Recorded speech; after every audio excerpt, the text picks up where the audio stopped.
안녕하세요. DJ 라니입니다. 오늘의 사연 시작해 보겠습니다.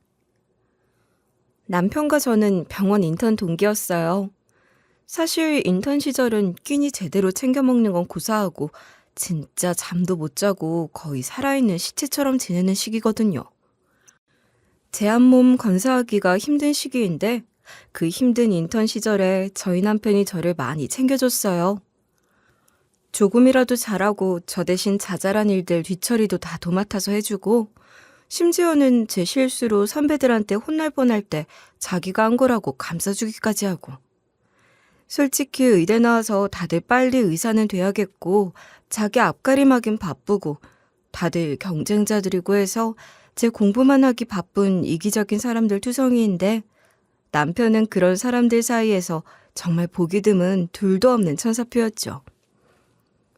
원래 힘든 와중에 동지애가 싹트고 사랑도 싹튼다는데 그렇게 남편이 헌신적으로 잘 챙겨주기까지 하니 저로선 남편에게 반하는 게 당연한 이치였죠. 그렇게 저희는 눈이 맞아 병원에서 몰래 연애를 했고 마침내 레지던트 때 결혼을 하게 됐어요. 그리고 둘이서 오붓하게 오손도손 잘 살아왔죠. 그리고 오늘 제가 들려드릴 이야기는 주로 저희 남편에 관한 이야기입니다. 제가 직접 보고 듣고도 참 기가 막히기 그지없었던 막장과 반전이 뒤섞인 스토리죠. 그럼 지금부터 본격적인 이야기를 시작해 보겠습니다. 우선 저희 남편은 지금 시모의 친아들이 아니었어요. 원래 시모는 저희 남편의 초등학교 때 담임선생님이었다고 해요. 그러니까 남편은 초등학생 시절 담임선생님에게 입양이 된 아주 특이한 케이스였던 거죠. 연애 당시 남편이 제게 어린 시절 얘기를 들려준 적이 있었어요. 내가 초등학교 입학하고 얼마 지나지 않았을 때였으니까 8살 때였지. 난 잠시 친구 집에 맡겨진 상태였고 우리 부모님 두 분이 지인 결혼식에 다녀오시던 길이었어. 그런데 그날 그만 교통사고로 두 분이 한꺼번에 돌아가시고 만 거야. 졸지에 나는 8살 나이에 부모를 한꺼번에 잃고 고아 신세가 돼버린 거지. 게다가 우리 집은 양가 할아버지, 할머니도 다 돌아가신 뒤였거든. 결국 나는 친척 집에 맡겨질 수밖에 없었어. 할머니라도 살아계셨다면 좋았겠다는 생각이 지금도 문득문득 들어. 할머니는 살아계실 때 날 참 예뻐해 주셨는데. 하지만 불행히도 그런 할머니는 더 이상 곁에 계시지 않았지. 하루아침에 부모 잃은 아이를 사랑으로 잘 걷어줄 수 있는 친척이 있었다면 좋았겠지만 안타깝게도 상황은 그렇지 못했더군요. 고모 집에서도 외삼촌 집에서도 남편은 구박덩이 신세로 전락해 이리저리 옮겨만 다녀야 했고 친척들도 우리 살기 빠듯한데 애까지 못 떠안는다면서 서로 싸워대다가 결국엔 고아원에 맡겨지게 됐다는 거였어요. 그리고 이 과정들을 모두 남편의 초등학교 1, 2학년 담임을 연이어 맡았던 당시 담임 선생님, 현재의 시모가 다 본 거였죠.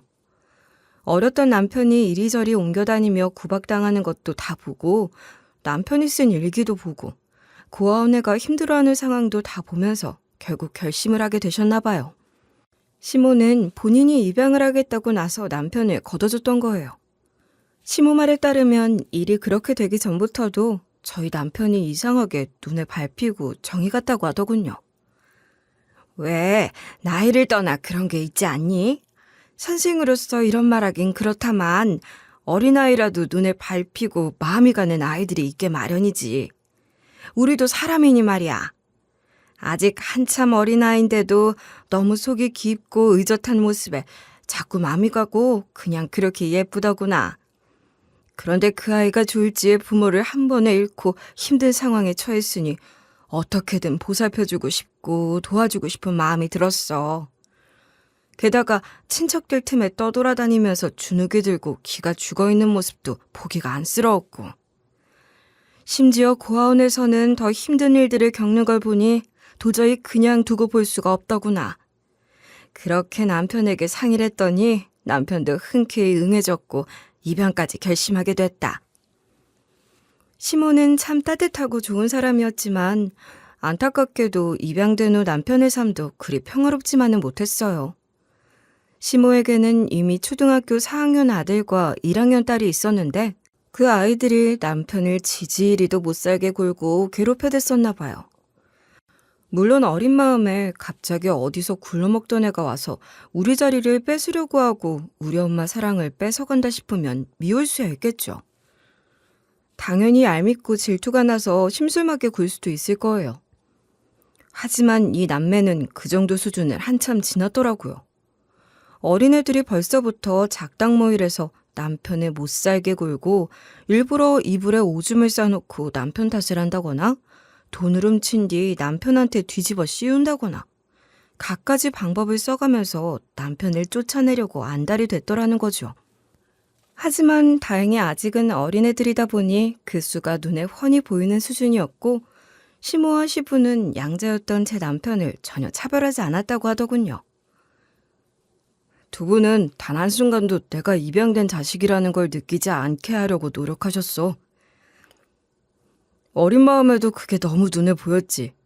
참 감사하게도 친자식들이랑 똑같이 먹이고 입히고 가르치고 혼돈내면서 차별 없이 키워주셨어. 그런데 그게 그 애들한텐 아마 더 큰 불만거리가 됐을 거야. 부모들이 남편을 차별 없이 대하면 대할수록 친자식들의 불만은 날이 갈수록 하늘을 찔렀고 커가면서 심술과 괴롭힘은 점점 더 심해졌다고 하더군요. 특히 남편이 성인이 되고 시부가 지병으로 돌아가시면서부터 불만은 더 심해졌고 급기야는 남편을 파양하라며 난리를 쳐대기 시작했다고 합니다. 시부가 돌아가셨고 이제 시모마저 돌아가시면 졸지에 남편이랑 재산을 나눠 가져야 하는 상황이 된 거잖아요. 그렇다 보니 아예 싹을 잘라내야겠다는 생각이었겠죠. 이제 쟤도 성인 됐는데 언제까지 걷어먹여야 하냐, 그만하면 해줄 거 다 해줬지 않냐 하며 파양을 하고 하루가 멀다 하고 난리를 쳐대더라는 거죠.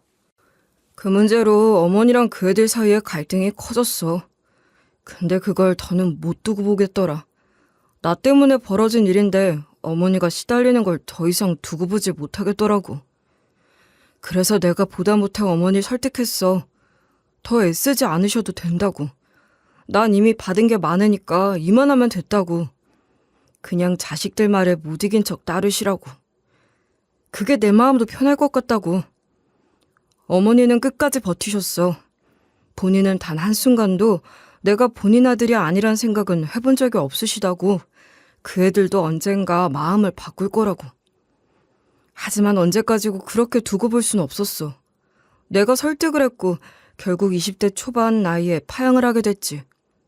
뭐 이미 다 자라노라 파양이란 말도 웃기긴 하지만 어쨌든 그렇게 나는 다시 한번 혼자가 된 거야. 그런데 시모 친자식들은 그것만으로는 성에 차질 않았나 보더군요. 파양했으면 끝이지 퍽하면 남편을 찾아와서 이것저것 요구를 해댄 거예요. 사실 지금 와서 생각해보면 남편이랑 제가 연인 사이로 발전하기 전부터도 그 남매를 여러 번 봤던 게 기억이 납니다. 둘은 병원에 찾아와서 공짜로 진료해달라, 건강검진 하게 해달라, 돈 달라 해가며 무리한 요구를 당연한 듯 해댔다고 해요. 또래의 남녀가 번갈아가며 때로는 둘이 같이 찾아와서 남편을 붙잡고 못살게 구는 듯한 모습을 저도 여러 번 봤던 기억이 나요. 그때는 그런 상황인지 몰랐지만 지나고 나서 듣고 보니 그게 그 친자식들이었더라고요. 둘은 너는 의사 아니냐, 우리 집에서 먹여주고 재워주고 네 앞으로 돈 갖다 바쳐서 의사 만들어줬는데 모른 척 할 거냐 하면서 온갖 것들을 요구해댔고 남편은 마지못해 또 그걸 그대로 따라줬던 거예요. 친자식들이 키워준 값 내놓으라고 난동이라도 부릴 기세였고 보통 놈들이 아니란 걸 알았으니 어떻게든 맞춰주려고 한 거였죠. 그래도 시모는 참 좋은 사람이었고 남편도 저도 그걸 알고 있었어요. 이제 더 이상 법적으로 엮인 모자관계는 아니었지만 남편은 키워준 시모를 여전히 친어머니로 생각하면서 잘했어요. 그리고 저도 시모에게 효도하려고 노력했죠. 저희는 친자식들 몰래 자주 만나곤 했습니다. 시모는 결혼 전 인사를 드렸을 때도 첫눈에 저를 아주 마음에 들어하면서 예뻐해 주셨어요. 우리 강훈이랑 이렇게 잘 만나줘 고마워요. 내가 더 잘했어야 했는데 마음이 안 좋아요. 제대로 갖춰놓고 결혼을 했어야 하는 건데 미안해요. 더 해주지 못해서. 그런 말씀 마세요. 어머님이 얼마나 이 사람을 아껴주셨는지 저도 들었어요. 너무 좋은 분을 어머니로 둬서 복받은 사람이라고 제가 그랬는거려? 그렇게 만난 시모는 저희 결혼식 때도 친자식 때 몰래 참석해 혼주석을 지켜주셨어요. 사실 남편만큼 힘든 어린 시절은 아니었지만 저도 말하자면 개천에서 난 용에 속하는 사람이었거든요. 저희 집도 어릴 때 엄마 돌아가시고 아빠가 혼자 저랑 남동생 키워주시면서 없는 형편에 힘들게 사셨고 그래서 내가 더 악착같이 공부해서 의사 되려고 노력했던 것도 있었죠. 둘 다 참 대견스러워. 이렇게 보면 어찌나 대단하고 미안하고 예뻐 죽겠는지. 넉넉지 못한 환경에서도 그렇게 악착같이 열심히 해서 이렇게 의사도 되고 훌륭하게 잘 커졌으니 우리 강훈이 돌아가신 부모님들도 또 우리 예은이 부모님들도 얼마나 뿌듯하고 장애하실까. 시모는 늘 그렇게 저희를 보면 마르고 닳도록 칭찬을 하셨어요. 그렇게 친자식들 눈을 피해 계속 남편을 각별하게 생각하며 알뜰하게 챙겨주셨던 분이었어요. 친자식들이 여전히 계속 연락하고 지내는 걸 알면 혹시라도 또 남편을 찾아가 못살게 굴진 않을까 늘 염려해 몰래 찾아오곤 하셨죠.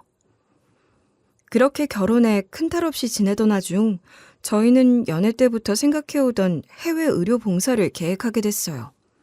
사실 조금 민감한 얘기일 수도 있겠지만 의사로 살면서 때로는 뿌듯함을 느낄 때도 있지만 가끔은 안타까움이나 죄의식 같은 게 들 때도 있었거든요.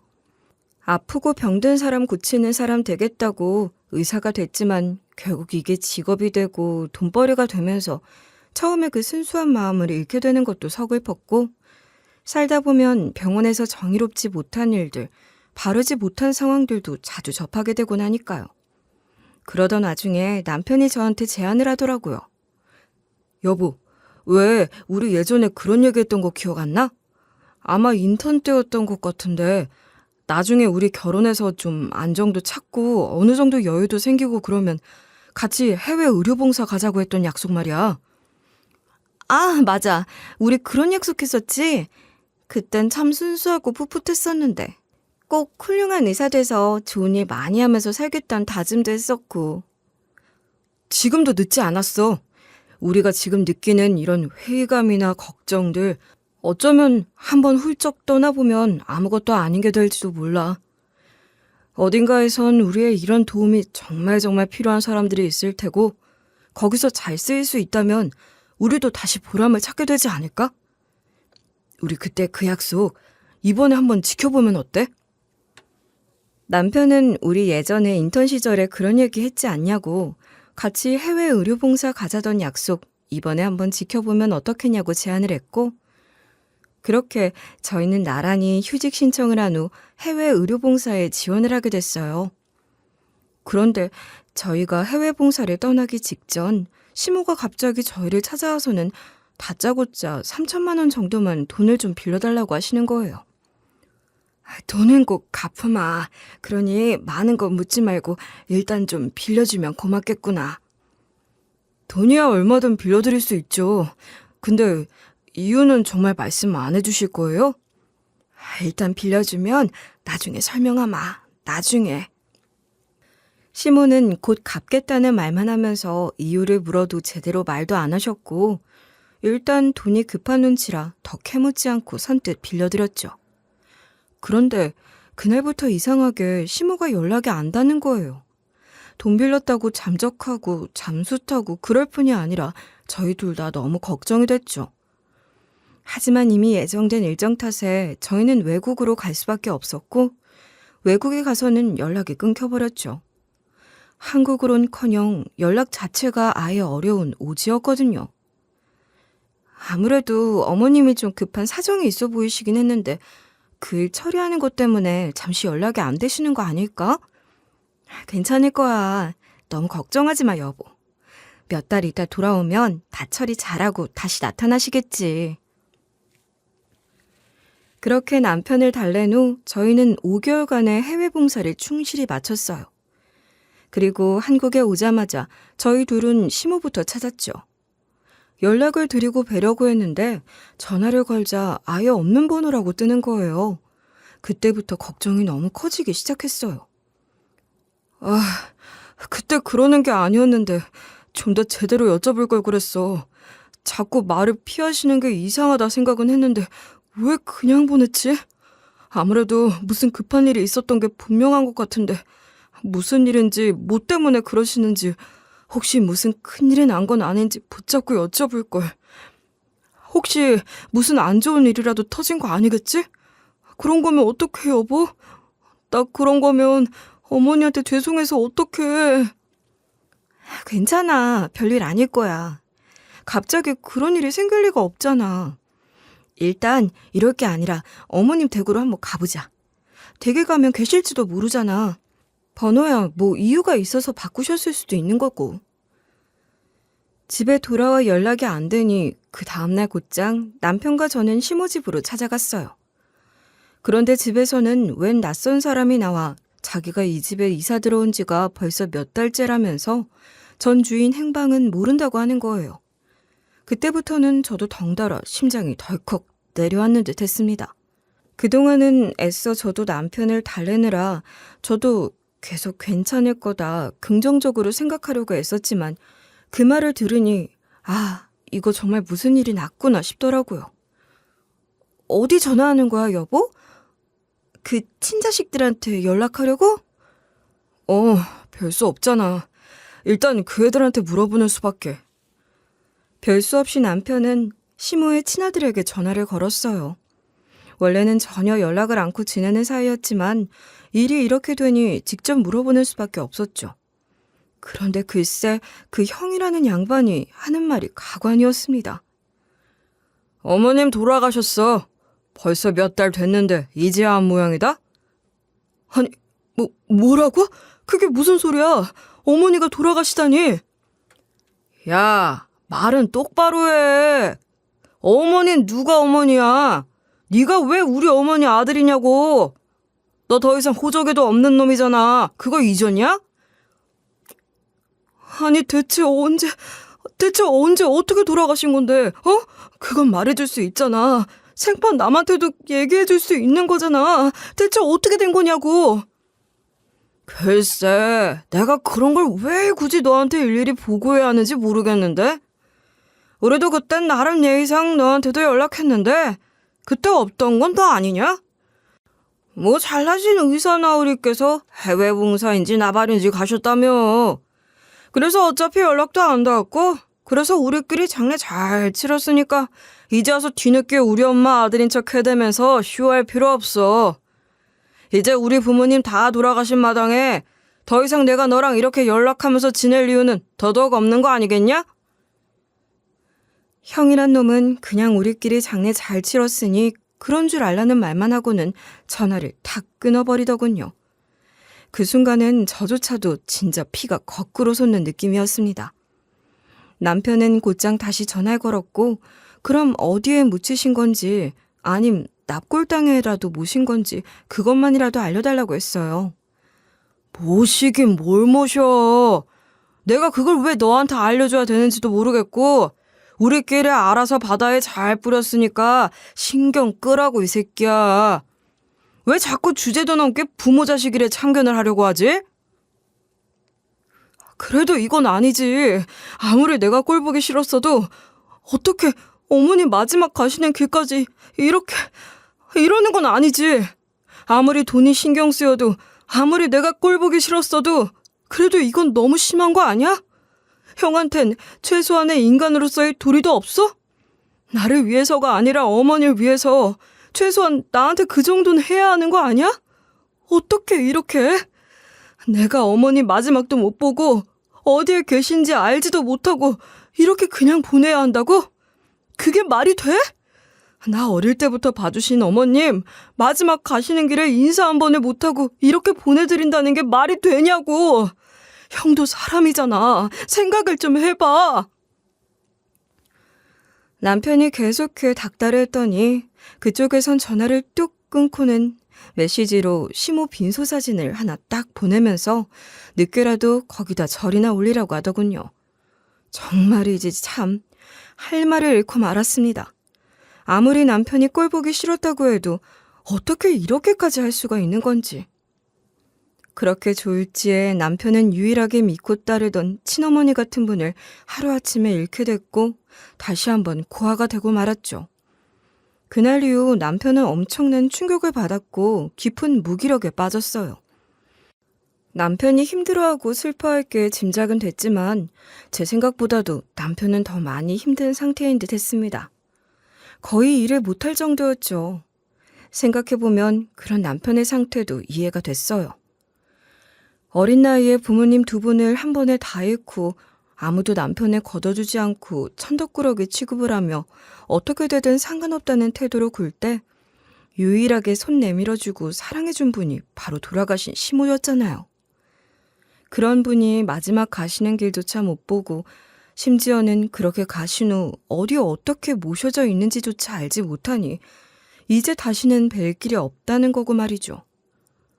그러니 남편으로선 세상을 잃은 듯 슬플만도 하겠다 이해가 갔습니다. 저희는 해외에서 돌아오면 다시 곧바로 복직을 할 계획이었지만 남편이 너무 힘들어해서 다시 병원 일을 하는 건 엄두도 나지 않더라고요. 여보, 우리 어디 조용한 시골 같은 데라도 내려가서 당분간 좀 지내다 올까? 우리 복직하기로 했잖아. 병원에서도 오라고 전화 왔던데. 당신 지금 많이 힘들잖아. 이 상태로 수술이나 제대로 할 수 있겠어? 의사도 사람이야. 다 사람이 하는 일이라고. 당신 속이 말이 아닌데 어떻게 남을 돌보겠어. 일단 당신 상태부터 살피고 챙기자. 응? 우리 당분간 복직은 미뤄두고 어디 조용한 데 가서 지내면서 마음부터 추스르자. 그게 좋겠어. 그렇게 해주면 나야 고맙지. 그럼 혹시 여보, 우리 어머니 고향에 좀 내려가서 지내면 어떨까? 사실 어머니께서 생전에 늘 말씀하시던 말씀 중에 그런 게 있었어. 나중에 자식들 시집장가 다 보내놓고 나면 혼자 산 좋고 물 좋은 고향에 내려가 조용히 텃밭이나 가꾸며 살고 싶다고. 늘 고향 얘기를 많이 하셨거든. 고향이 얼마나 조용하고 아늑하고 정 많고 좋은 곳이었는지.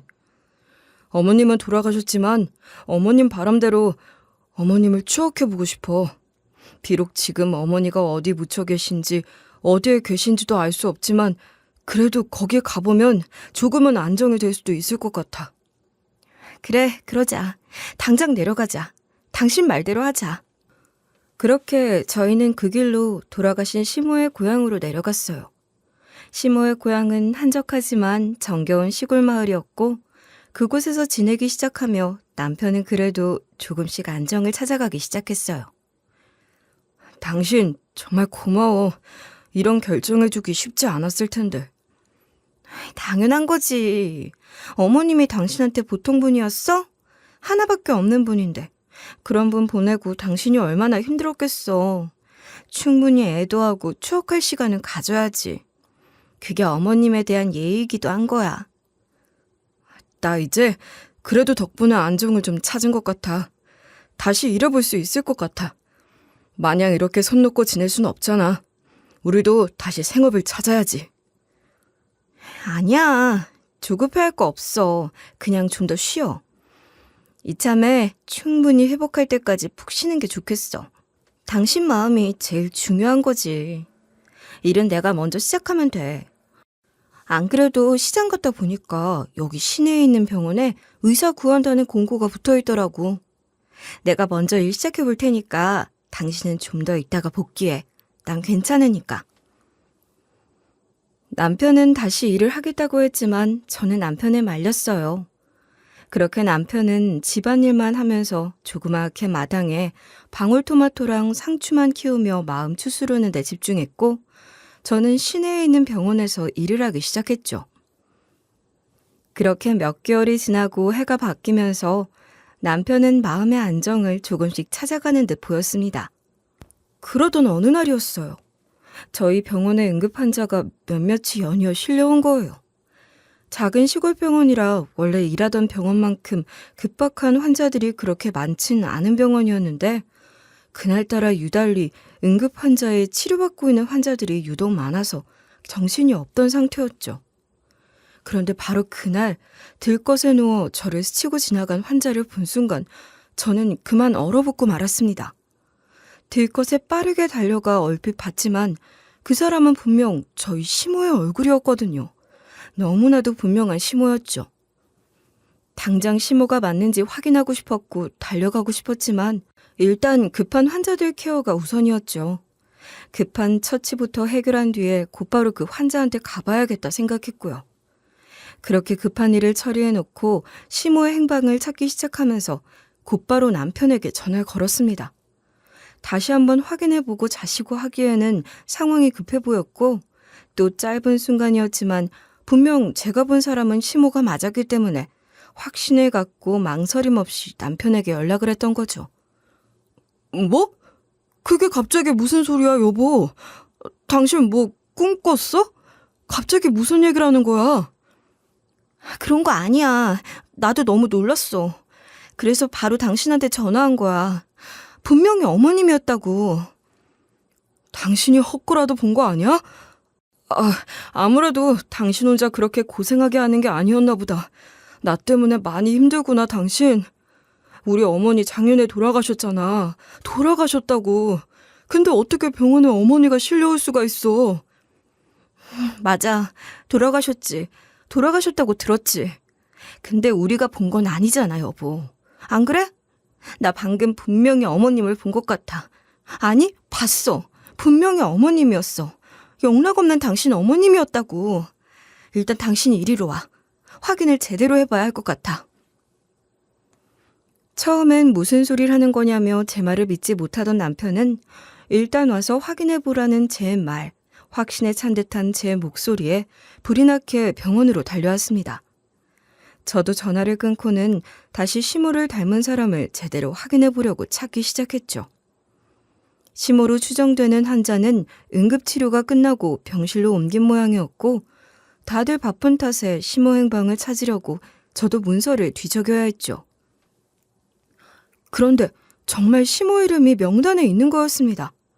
그 순간 그렇지 역시 맞았구나 하는 확신이 들더군요. 제가 시모가 갔다는 병실로 올라가려던 차에 마침 남편도 도착했고 저희는 함께 병실로 향했어요. 그리고 병실 문을 연 순간 저는 거의 기절할 뻔했어요. 그 안엔 정말 시모가 있었고 간호사와 실랑이를 벌이고 있더군요. 빨리 보호자 연락을 주셔야 수속도 하고 일처리가 돼요, 환자분. 왜 이렇게 고집을 피우실까? 저희도 저희 나름의 절차라는 게 있거든요. 자꾸 이렇게 버티신다고 될 일이 아니에요. 간호사는 보호자 연락처를 알려달라고 하고 있는 상황이었고 시모는 입을 꾹 다물고 안 된다고 버티고 있는 듯 보였습니다. 그리고 그 순간 시모를 본 저희 남편이 어머니 하고 시모를 부르자 시모는 우리 남편 이름을 크게 부르며 오열을 하기 시작했어요. 강훈아, 우리 강훈이, 너 정말 우리 강훈이 맞아? 예, 어머니, 저 강훈이에요. 저 강훈이에요, 어머니. 어머니 맞죠? 정말 살아가신 거 맞는 거죠? 이거 꿈 아니죠? 그렇게 두 사람은 한참을 부둥켜 안고 울기 시작했고 병실 안에 있던 모두의 이목이 집중됐어요. 하지만 둘은 아랑곳 않고 서로를 부르며 한참을 오열했습니다. 남편 입장에서야 당연했죠. 돌아가신 줄 알았던 시모가 떡하니 살아 돌아오신 거니까요. 그런데 시모는 대체 어떻게 된 일인지, 어떤 연유로 이곳에 와 있는 건지, 왜 친아들 놈은 멀쩡하게 살아있는 시모가 죽었다는 거짓말을 우리에게 한 건지 알 길이 없었죠. 그리고 잠시 후 두 사람이 겨우 진정한 뒤 저희는 뒤늦게 시모로부터 자초지종을 들을 수 있었습니다. 시모로부터 사건의 전말을 전해들은 저는 정말이지 놀라 자빠질 뻔했습니다. 글쎄, 시모가 그동안 동네에 있는 정신병원에 갇혀 지냈다는 거예요. 시모 친자식들이 억지로 정신병원에 시모를 집어넣어 버렸던 거죠. 그건 모두 재산을 노리고 벌인 짓이었어요. 게다가 남편한테 빌렸던 3천만 원도 모두 자식들이 시킨 짓이었다고 하더군요. 입양해 먹이고 키워준 거 더 쳐받아야 되는 거다. 근데 3천만 원만 딱 갖고 오면 우리도 손 떼겠다. 더는 찾아가서 안 괴롭힐 테니 그 돈만 받아와라. 그게 강훈이 그놈 위하는 거다. 하면서 두 놈들이 시모를 하도 들볶아 별 수 없이 시모가 찾아와 돈을 빌려달라고 했던 거였어요. 갚지도 못할 큰 돈을 빌려달라고 하려니 너한테 미안했다. 나로서도 참 너한테 못할 짓을 하는구나 싶었지. 하지만 한편으론 그런 생각도 들더구나. 그래, 차라리 이렇게 한 번에 큰 돈 빌려다 갖다 주고 나면 이제 그만두겠지. 너 괴롭히고 찾아가 둘 쑤시는 거 그만하겠지. 그런 생각을 했어. 그래서 차라리 그게 나을 거라고 판단했다. 하지만 내가 너무 어리석었어. 내 배로 낳은 내 자식놈들이 나한테 그런 짓까지 할 거라고는 나는 미처 생각도 못했던 거였어. 그 몹쓸 인간 같지도 않은 남매가 그런 말을 지킬 리가 만무했던 거였어요. 시모를 시켜 남편의 돈을 뜯어낸 뒤 돈을 손에 넣고 나자 시모를 강제로 정신병원에 쳐넣어버린 거였습니다. 정신병원도 참 무책임하죠. 그냥 가족들이 그렇게 속이고 짜니까 곧바로 입원이 된 모양이더라고요. 왜 정신병원에서는 다들 나 멀쩡해요, 나 안 아파요 하니까 멀쩡한 인간도 멀쩡한 취급을 못 받는다고 하잖아요. 그러다 오히려 진짜 그 안에서 더 미쳐가는 경우도 있고 말이에요. 그렇게 강제 입원을 당했어. 한참 동안을 팔짝팔짝 뛰었다. 왜 안 그렇겠니? 멀쩡한 사람을 정신병 걸렸다고 몰아붙여서 정신병원에 가둬놨는데 사람이 미치고 팔짝 뛰는 게 당연한 거지. 그래서 난동을 부렸지. 나 안 미쳤다. 나가게 해달라. 간호사를 붙잡고 말하고 물리치료사를 붙잡고 말하고 의사랑 상담하면서 아무리 말을 해도 아무도 내 말을 믿지를 않더구나. 그 안에선 다들 그렇게 말하니까 자기 멀쩡하다 그러지 나 미쳤소 하는 사람이 하나도 없으니까. 여기서 이러다 딱 진짜로 미쳐가겠구나 싶어서 무서워 죽겠더구나. 이러다 정말 이 안에서 갇혀 죽으면 어쩌나. 내 자식이란 놈들이 날 정신병원에 쳐넣기까지 한 그 놈들이 무슨 짓인들 못할까 싶어 무서워 죽을 뻔했어. 그러다 어느 순간 정신이 번쩍 들더라. 내가 아무리 화나고 억울하고 미치고 팔짝 뛰겠어도 이 안에서 그렇게 소리치는 건 소용이 없다는 걸 깨달은 거야. 그럴수록 나한텐 손해라는 걸 깨달은 거지. 나 안 미쳤다고 나가게 해달라고 해봤자 사람들은 그 말을 믿지도 않았고 오히려 정신안정제 같은 걸 자꾸 놔서 사람을 멍청하게 만드는 것 같더란 말이야. 그래서 나는 최대한 정신을 똑바로 차리기로 했다. 어떤 게 진짜 현명한 길인지를 생각하기 시작한 거야. 나 멀쩡하단 말 해봤자 여기선 아무 소용 없겠다. 오히려 고분고분하게 협조 잘하고 잘 따르는 모범 환자로 보이자 싶었던 거야. 중증 환자들이 넘쳐나는 통에 나 정도면 말이 잘 통하는 환자니 점점 대화도 잘해두고 신뢰도 쌓아두고 그러다 보면 틈이 생기지 않을까 싶었어. 그 틈을 잘 노려서 탈출하는 게 훨씬 빠르겠구나 싶었다. 그렇게 시모는 탈출할 틈만 노리고 있었고 처음에는 아예 격리가 돼서 병실 밖으로는 나가지 못하다가 시모가 약도 잘 받아먹고 소란도 안 피우고 상담도 잘 받고 하면서는 정해진 시간에 마당 산책 정도는 자유롭게 다닐 수 있게 됐나 봐요. 시모는 그때마다 어떻게 하면 탈출할 수 있을지를 엿보기 시작했고 의사나 간호사, 물리치료사 등의 동선과 시간, 허술한 지점 등을 모두 파악하기에 이른 거였죠. 그러다 마침내 절호의 기회가 온 거야. 병원에 가끔 가다 발작을 일으키듯이 병원이 떠나가라 소리를 질러대던 남환자가 하나 있었거든. 웃고 떠들고 말도 잘하고 잘 지내다가도 갑자기 뭔 환상을 본 건지 찢어지게 비명을 질러대곤 하는 사람이었는데 마침 그때 그 소란이 난 거야. 그리고 병원 내의 모든 시선이 그 환자한테로 집중이 됐지. 이때다 싶었다. 급히 몸을 숨기고 물리치료사 중 한 사람의 가디건만 급히 훔쳐 입어 환자복을 대충 가리고는 맨발로 도망을 치기 시작한 거야. 시모는 그렇게 맨발로 허겁지겁 도망을 치다 도로에서 연쇄 추돌 사고에 의해 접촉사고를 당했고 병원에 실려오게 된 거였어요. 다행히 접촉사고는 그리 심각하진 않아 타박상 정도에 그친 모양이었고요. 이런 지옥불에 튀겨 죽일 놈들, 어떻게 그런 짓을, 어떻게 자식이 부모한테, 아니, 인간이 인간한테 어떻게 그런 짓을 할 수가 있는지. 어머님, 얼마나 힘드셨어요. 그 안에서 얼마나 무섭고 답답하고 힘드셨어요. 그 안에서 제일 걱정되던 게 너희였어. 난 처음엔 좀 힘들다가 그래도 정신을 바짝 차렸지만 혹시라도 너희한테 무슨 일이 일어난 건 아닌가 싶어 걱정이 됐다. 내가 니들 해외 봉사 가는 얘기를 걔들한테 했었거든. 그 얘기를 괜히 했구나 싶어 어찌나 후회가 되던지 모른다. 내가 괜한 얘기를 했구나. 혹여라도 그놈들이 너희한테 접근을 해서 무슨 짓을 저지르는 건 아닌지 얼마나 걱정이 됐는지. 그래서 어떻게든 탈출해서 니들을 찾을 생각이었어. 그런데 어떻게 이렇게 여기에서 만날 거라고는 생각조차 못했다.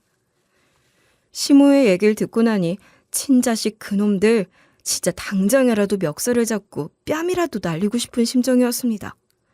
정말 지옥불도 아까운 놈들이죠. 우리가 3천만 원 그냥 빌리라고 한 건 줄 아느냐. 이 돈 보태서 어머니 살고 싶다던 고향에 보내주겠다 하면서 생색이란 생색은 다 내놓고 시모가 그 말만 믿고 내려왔더니 그냥 동네 정신병원에다 쳐넣어버린 사이코 같은 새끼들이었죠. 그러고 보면 남편한테 보내준 빈소 사진도 조작된 거였나 보더라고요. 어떻게 그런 짓을 할 수가 있는 건지 정말 금수만도 못한 놈들이었습니다. 그리고 이 모든 사실을 알게 된 남편은 극심한 분노에 불타오르기 시작했습니다. 어떻게 감히 인간의 탈을 쓰고 이딴 짓을 할 수가 있는 건지 내가 이놈들 가만 안 둬. 내가 당장에 작사를 내놔야지. 이것들을. 남편이 당장 놈들을 찾아가겠다고 나서는 걸 제가 급히 뜯어 말렸어요. 여보, 잠깐 내 얘기부터 들어봐. 당신 이렇게 가서 어쩔 건데? 그 형이란 놈 주먹으로 흠신 두들겨 패줄 거야? 그럼 당신 화가 좀 풀리겠어? 주먹 좀 날려주면 화가 풀릴 것 같아? 그놈들, 그 인간 같지도 않은 놈들 고작 그렇게 응징해서 되겠어? 당신 이렇게 흥분한 상태로 가서 그놈들한테 상처라도 입혔다가는 우리만 불리해지기 십상이야. 폭행죄니 뭐니 해서 신고하고 고소하고 이걸로 걸고 넘어져 봐. 그때는 괜히 쉽게 갈 길을 빙빙 돌아가는 거야. 그놈들한테 물리적으로 복수 좀 한다고 제대로 된 복수가 되는 거 아니잖아. 그런 인간들은 제대로 법의 심판을 받게 해야지. 안 그래? 그렇게 잔뜩 흥분한 남편을 설득했고 일단 저희는 놈들을 상대로 제대로 소송을 걸기로 했습니다.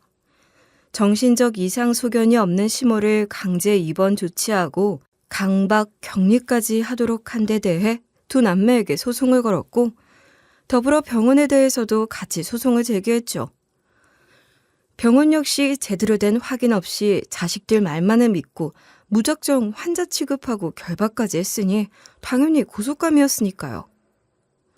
자식들은 시모에게 정신병이 있었다고 반박했고 병원은 친족들의 소견과 적법한 동의가 있었으니 자신들은 무죄라고 주장했지만 저희는 절대 둘 다 그렇게 넘어갈 순 없었어요. 저희는 변호사를 선임하고 전문의에게 검진도 받아 시모에게 아무런 정신이상이 없으며 정신질환자가 아닌 시모를 강제 입원시킨 것은 명백한 위법임을 입증하는 데 성공했습니다. 법적 공방은 꽤 오랜 시간이 걸렸지만 그 과정에서 자식놈들이 시모를 강제 입원시킨 뒤 통장 및 보험금과 퇴직연금 등을 모두 인출한 점 등을 토대로 재산 편취를 위한 목적으로 입원 조치를 공모한 것이 탄로나게 됐어요. 결국 자식놈들은 시모의 재산을 모두 뱉어놔야 했고 부모를 강제로 입원시킨 데 대한 감금죄, 강제 입원 후 부동산 등 재산을 편취한 데에 대한 공갈죄 등이 적용되어 처벌을 받게 됐죠. 또한 입원 심사를 제대로 거치지 않고 무작정 강제 입원을 시킨 뒤 무리한 격리 및 결박 등을 시도한 병원을 상대로도 손해배상을 청구해 배상액을 받아내는 데 성공했습니다. 원래라면 서로 소속이 다른 국립병원 전문의의 소견이 있어야 강제 입원 조치를 취할 수 있는데 자식놈들이 돈을 먹여 슬쩍하고 받아준 게 과정에서 탄로나기도 했거든요. 그렇게 모든 죄가 드러났는데도 친자식놈들은 뻔뻔하게도 오히려 저희 남편과 시모에게 소리를 질러대더군요. 엄마, 진짜 그러는 거 아니에요. 어떻게 저놈 앞세워서 우리를 이렇게 만들 수가 있어? 어? 엄마 친자식은 우리라고, 우리. 저놈이 아니라. 어떻게 저놈 자식한테 그렇게 간이고 쓸개고 다 내빼줄 수가 있는 건데 엄마는. 엄마 저놈 데려올 때부터 그랬어. 우리가 싫다고 하는데도 그건 아랑곳도 않고 떡하니 데려와서는 오히려 역차별해가면서 저놈 앞으로만 이것저것 밀어주고 위해주고 하다못해 반찬 하나도 저놈 새끼 숟가락에 더 올려줘야 직성이 풀리는 분이셨지. 엄마도 아빠도. 아니 저놈이 뭔데? 저놈이 대체 뭔데? 진짜 아들도 아닌 새끼가 끼어들어와서는 우리 집 재산이나 축내고 우리 엄마 아빠까지 뺏어가 놓고 지만 혼자 의사 됐답시고 어깨에 힘주고 빳빳하게 고개 쳐들고 다니는데 대체 우리가 뭘 그렇게 잘못한 건데? 어? 이것저것 다 뺏기고 등신같이 가만히 있어야 되는 거야? 우린 불쌍하지도 않아요, 엄마는? 진짜 자식도 아닌 놈한테 역차별 당하면서 자란 우리가 불쌍하지도 않냐고. 이렇게 빌빌대면서 사는 친자식들은 눈에 들어오지도 않지? 그저 잘난 의사 나으리 가짜 아들 꽁무니만 졸졸. 엄마도 진짜 그러는 거 아니에요, 예? 그래. 그리고 너 제발 착한 척 좀 집어치워 이 새끼야. 넌 어릴 때부터 아주 재수가 없었어. 우리가 뭔 짓을 하든 착한 척, 순수한 척 오지게 해대면서 위선 떨어대는 거 아주 꼴보기가 싫었다고. 차라리 그냥 우리처럼 솔직하게 살아. 그게 차라리 낫지 않니? 위선 떨어대면서 가증스러운 짓거리 하는 것보단? 엄마도 그래. 저놈이 하는 연극에 속아서 언제까지 믿을 건데. 엄마 친자식은 우리야, 우리. 저놈이 아니라 우리라고. 양심도 없는 두 놈이 악을 써댔고 시모는 그들에게 아주 차가운 말들을 날렸습니다. 그동안은 그래도 자식이니까, 그래도 내 배 아파 낳은 내 새끼들이니까 하며 미우나 고우나 내 자식이다 하면서 자식들의 허물까지 덮어주던 시모였지만 일이 이렇게까지 커진 마당에, 그리고 저런 폐악질을 해대는 마당에 더 이상은 시모도 친자식 놈들을 감쌀 이유가 없어진 거죠. 내가 지금까지는 내 자식들이니 어떻게든 허물을 덮어주면서 살았다. 내 자식이 네 욕심 부리고 못된 짓 해도 그래도 다 감싸주며 살았어. 하지만 내 교육이 틀렸나 보다. 평생 교육자로 살았지만 내가 내 자식 농사는 이렇게 망친 모양이구나. 내가 너희를 역차별했다고? 몰래 돈 훔쳐가고 집에다 괴상만직한 짓들을 버려놓고 강훈이한테 뒤집어 씌우는 너희를 모른 채 넘어가준 내가 연극에 속았던 게 아니라 니놈들이 멍청했던 거다. 영악하게 한 짓거리들을 난 모를 거라 생각했겠지만 그게 몰라서가 아니라 부모라서 애미라서 넘어가 준 거라는 걸 알았어야지. 그런데 기어코 선을 넘는구나. 감히 인간으로서 할 수도 없는 짓을 해놓고 그렇게 마지막까지 뻔뻔하게 구는구나. 내가 더 이상 니들을 내 자식으로 생각하면 내가 성을 갈아야지, 내가. 야, 니들 우리 남편이 의사들 잘 사는 게 그렇게 안 입고 왔니? 우리 남편이 니들 같은 것들이랑 어디 그릇이 같은 줄 알아? 아마 니들 방에 없었으면 더한 것도 했을 거다. 그리고 위선? 내가 위선 타령해대는 인간들 치고 제대로 된 인간을 본 적이 없다. 야, 제발 위선이라도 좀 떨어봐. 솔직 방패 삼아서 뒤에서 돈 뺏고 괴롭히고 이간질하고 심지어 지 부모를 정신병원에까지 쳐넣는 그건 어떻게 되는 인성머리인데? 어? 제발 위선이라도 좀 떨어. 그러다 보면 내 남편 발끝까지라도 쫓아가겠지. 감히 어따 대고 위선 우는 차별 우는이야? 진짜 못 같지도 않은 새끼들이 말이야. 야, 감히 어따 대고 차별 우느냐? 니들이 한 그 유치하고 저열한 짓거리들이 차별이지 누구더러? 저도 참았던 욕을 날려줬고 마지막으로 남편이 일가를 가했습니다. 내가 니들을 진작에 알아보긴 했다. 어린 시절부터 니들은 온갖 야근 짓들은 다 했지. 그래놓고 모조리 나한테 뒤집어 씌우기 일쑤였고. 그때부터 니들이 되먹지 못한 놈들인 건 알았지만 그래도 이건 아니지. 이렇게까지 선을 넘는 건 아니지. 그래도 한 지붕 아래 같은 밥 먹고 산 정으로 그래도 우리 어머니 자식들이니까 나도 그나마 니들 말에 못 이긴 척 따라주고 지냈다만 그때 알아서 자중을 했어야지. 어떻게 감히 이런 짓까지 저지르냐? 어떻게 니들은 나이가 들수록 더 인간 같지도 않은 놈들이 돼가냔 말이야. 그동안은 그래도 어머니 친자식들이니 최소한의 예의는 갖추려고 했지만 이제는 더 이상 그럴 이유가 없어졌네. 니들 같은 자식은 없는 편이 우리 어머니한테도 나을 테니 니들 살아있는 동안 감히 어머니 얼굴 뵐 생각도 하지 마. 이 쓰레기 같은 것들아. 니들이 그렇게 탐내는 재산은 내가 무슨 수를 써서라도 니놈들이 못 가져가게 막을 거고 전 재산을 사회에 다 기부하는 한이 있어도 니놈들한테는 한 푼도 못 가게 할 테니까. 그러자 그들은 재산 못 가지는 게 제일 겁났는지 악을 질러대기 시작하더군요. 뭐? 네가 뭔데? 네가 뭔데 우리 어머니 재산을 네 맘대로 건드려? 너 이제 아들도 아니야 이 새끼야. 우리가 친자식이라고. 친자식이 뻔히 살아있는데 그 재산을 네 마음대로 할 수 있을 것 같아? 그 돈 건드리기만 해봐. 한 푼이라도 건드렸다간 보라고. 그렇게 돈돈거리며 악을 써댔지만 결국 재판 끝에 구금 조치가 돼야 했기 때문에 끌려가고 말았죠.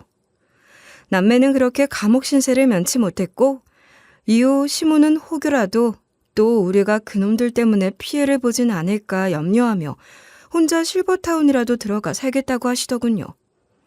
미안해하시는 시모 마음을 모르는 건 아니었지만 남편도 저도 그렇게는 하고 싶지 않았어요. 그동안 너무 고생도 많이 하셨고 또 저희한테도 워낙 잘해주셨던 분이니 당연히 저희가 모시겠다고 그게 맞다고 했죠. 그렇게 저희는 쭉 시모를 모시고 살게 됐습니다. 정신병원에 구금됐던 시모도 시모를 잃은 줄로만 알고 큰 좌절에 빠져있던 남편도 한동안은 힘든 시기가 있었지만 이제 정신적으로도 많이 좋아지고 상담도 잘해서 많이 좋아진 상태예요. 시모 모시고 저희 셋 한 가족으로 잘 살고 있습니다. 한편 그 자식놈들 그렇게 어마어마한 죄를 지어놓고도 형량은 별로 길지 않아 금세 사회에 나왔더라고요. 또 연락이와 빌어대는 게 괘씸했지만 이번엔 저나 남편이 끼어들 이유도 없이 시모가 단번에 차갑게 끊어버렸죠. 불법적으로 몰래 재산을 가로채려고 한 전적이 있으니 그걸 토대로 절대 유산 한 푼 남기지 않으실 생각이라고 하시더군요. 변호사를 다 동원해서라도 절대 그것만은 막으실 거라고요. 욕심에 눈멀어 입양된 형제를 질투하고 시기하고 모함하더니 마침내는 부모를 정신병원에 쳐놓기까지 하는 페르나들의 말로란 아마 불보듯 뻔한 엔딩 아닐까 싶습니다. 그렇게 좋은 부모님 밑에서 태어나서도 그런 못된 심보로 자기 인생을 제 손으로 말아먹은 놈들을 보면 참 더러운 심보로 제 팔자를 스스로 꼬는구나 싶더군요. 운명 탓, 환경 탓, 남 탓만 해대는 게 얼마나 무의미하고 한심한 짓인지를 제대로 배우게 된 사건이었습니다. 그 좋은 분들 밑에서 착하게 성실하게만 살았다면 아마 지금쯤 훨씬 더 제대로 된 인생을 살고 있었을 텐데 말이에요. 아무쪼록 업보라는 게 인과응보라는 게 있긴 있는 모양입니다. 마음 심보를 곱게 살아야 될 이유를 다시금 되새기게 되네요. 그럼 이만 줄이겠습니다. 지금까지 들어주셔서 감사합니다.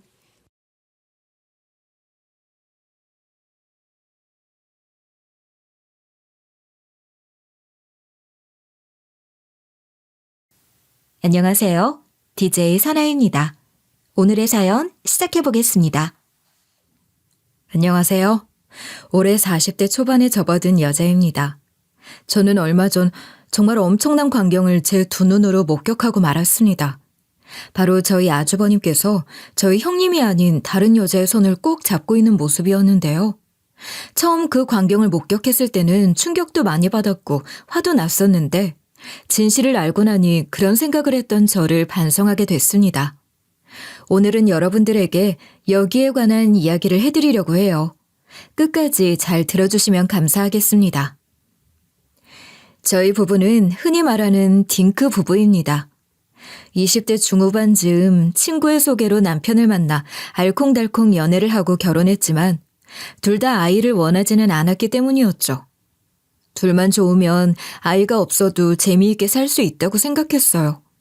그리고 저는 정년퇴직을 할 때까지 계속 차질 없이 일을 하고 싶었기에 더더욱 아이를 낳고 키울 생각이 없었습니다. 요즘은 워킹맘도 대세라고들 하지만 일과 육아를 동시에 잡기에는 불가능할 것 같다는 생각이 들더라고요. 그런데 결혼하신 분들이라면 다들 아시겠지만 아이를 낳지 않겠다고 선언을 하면 어른들은 엄청 싫어하시잖아요. 저희도 친정 부모님, 시부모님을 차례차례 설득하느라 애를 좀 먹었어요. 결국에는 친정, 시댁 모두를 설득시키는 데 성공했지만 시부모님들께서는 절 볼 때마다 은근슬쩍 손주가 있었으면 좋겠다는 이야기를 돌려 말씀하시곤 했어요. 그럴 때마다 남편은 그저 웃으며 대화를 넘겼지만 그런 상황이 반복될수록 뭔가 가시방석에 앉아있는 것 같다는 기분을 지울 수 없었습니다. 묘하게 피말리는 느낌도 들더라고요. 남편이 중간에서 중재를 완벽하게 해주고 있었기에 남편과는 사이가 아주 좋았지만 시부모님과는 가까운 듯 먼 듯 어느 정도 일정한 거리를 두고 살고 있었어요. 그런데 사실 저희 아주버님만 보면 시부모님이 저희에게 손주 이야기를 계속하시는 것도 이해가 안 가는 건 아니었어요. 아주버님은 50대 초반이었음에도 불구하고 따로 나가 살지 않고 시부모님과 함께 살고 있었거든요. 굉장히 내성적인 데다가 말수도 없으셔서 가끔 시댁에 가면 인사만 나누는 정도였습니다. 그런데 나중에 알고 보니 아주버님은 싱글이 아니라 돌싱이라고 하더라고요. 우리 형 한번 다녀온 사람이야. 슬아에 딸도 한 명 있고. 원래부터 저렇게 소심한 성격은 아니었는데 이혼하고 나서부터 성격이 저렇게 돼버렸지 뭐. 모르는 사람이야 원래 저 사람 성격이 저런가 보다 하는데 평생을 보고 자라온 가족 입장에서는 그저 형이 안쓰러울 뿐이야. 아주버님께서 한번 다녀오셨구나. 난 말을 안 해주니까 전혀 모르고 있었어.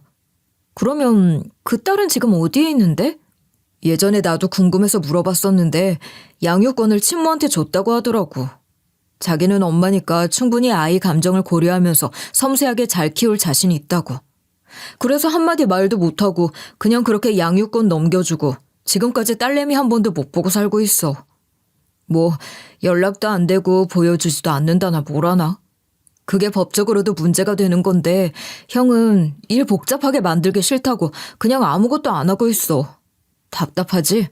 전혀 몰랐던 아주버님의 속사정을 알고 나니 왜 아주버님이 50 넘도록 시부모님과 함께 살고 있는지 어느 정도 이해가 되기 시작했어요. 다 들춰내봐야 안다는 말이 이래서 있는 거구나 싶더라고요. 그러던 어느 날 시댁에 가서 식사를 하고 있는데 아주버님께서 갑자기 가족들에게 깜짝 선언을 하셨습니다. 바로 재혼하고 싶은 사람이 생겼다는 것이었어요. 저도 남편도 그리고 시부모님도 너무 놀라 먹던 밥숟가락도 내려놓고 멍하니 아주버님의 얼굴만 바라보고 있을 뿐이었습니다. 아주버님은 전혀 예상치 못한 반응이라는 듯 머쓱하게 뒷머리를 극적이셨어요. 원체 조용하고 내성적인 분이라 오늘처럼 가족끼리 이렇게 모여서 식사를 해도 말을 거의 하지 않는 아주버님이 갑자기 재혼이라니 모두가 놀랄 수밖에 없었죠. 미안해 형. 축하부터 해줘야 하는데 너무 놀라서 그만. 어떤 분이야? 형 마음에 들 정도면 정말 괜찮은 사람인가 본데? 맞아. 살면서 내가 만난 사람 중 제일 좋은 사람이야. 이건 자부할 수 있어. 내 성격과 상황을 모두 이해해주는 사람이라 자연스럽게 결혼 생각까지 하게 됐고.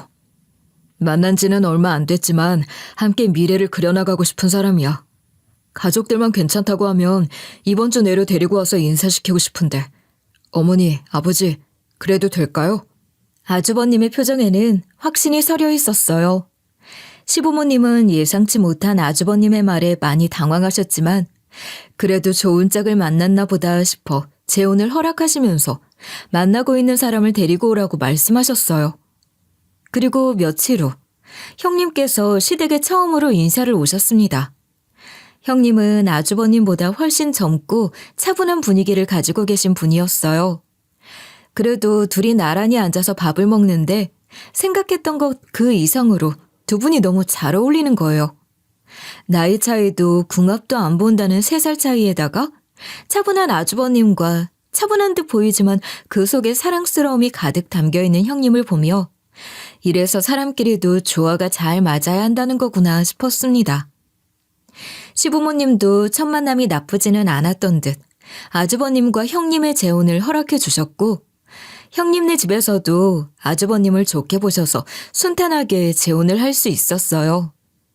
요란하게 결혼식을 하는 것보다는 조용히 양가 식구들끼리 모여 식사를 하는 걸로 결혼식을 대체했습니다. 그렇게 아주버님은 본인에게 가장 잘 맞는 짝을 찾아 재혼을 하셨고 시부모님도 남편도 아주버님이 행복해하시는 모습을 보면서 마음이 놓인다는 말을 했습니다. 저도 아주버님이랑 가깝진 않았지만 그래도 좋은 짝을 만난 만큼 진심으로 행복하시기를 마음속으로 빌었죠. 아주버님과 형님은 보는 사람도 부러울 만큼 깨소금을 볶으면서 잘 지냈습니다. 아주버님이 재혼이고 형님은 초혼이라 처음에는 둘이 잘 맞을까, 괜히 과거 이야기로 싸우지는 않을까 걱정이 많았지만 두 사람은 서로 배려하고 맞춰가면서 잘 지내고 있더라고요. 게다가 형님께서는 독립하지 않고 합가하여 시부모님을 모시고 살고 있는데도 불편한 기색 없이 시부모님과도 정말 편하게 지내고 있는 거예요. 그 모습을 보며 참 신기하다 싶었습니다. 물론 형님은 가족이 된 저와도 친하게 지내고 싶어 하셨어요. 시댁에 갈 때마다 오느라 힘들지는 않았느냐, 오느라 고생했다, 뭐 먹고 싶은 건 없느냐고 물어봐 주시기도 하고 항상 저와 남편을 먼저 생각해 주시는 모습에 저도 형님께 마음을 편하게 열 수 있었습니다. 이처럼 처음엔 어색했던 가족 분위기도 시간이 지나고 형님이 많이 노력을 해주신 덕분에 자연스럽게 정리되어 가는 듯 했어요. 그렇게 아주버님께서 재혼을 한 지 6개월 정도가 지난 어느 날 시댁에서 저녁을 먹고 있는데 아주버님께서 제게 할 말이 있다며 조용히 절 부르셨어요. 보통 따로 이야기를 나눈 적이 한 번도 없었기에 조금 의아했죠. 아주버님은 어딘가 고민이 가득한 얼굴을 하고서 대화가 잘 들리지 않는 베란다로 절 데려가더니 뜬금없는 질문을 던졌어요. 재수 씨, 이런 질문 좀 그렇긴 한데 혹시 젊은 여자들도 여성 질환 같은 걸 겪을 수 있어요? 네? 갑자기 그게 무슨...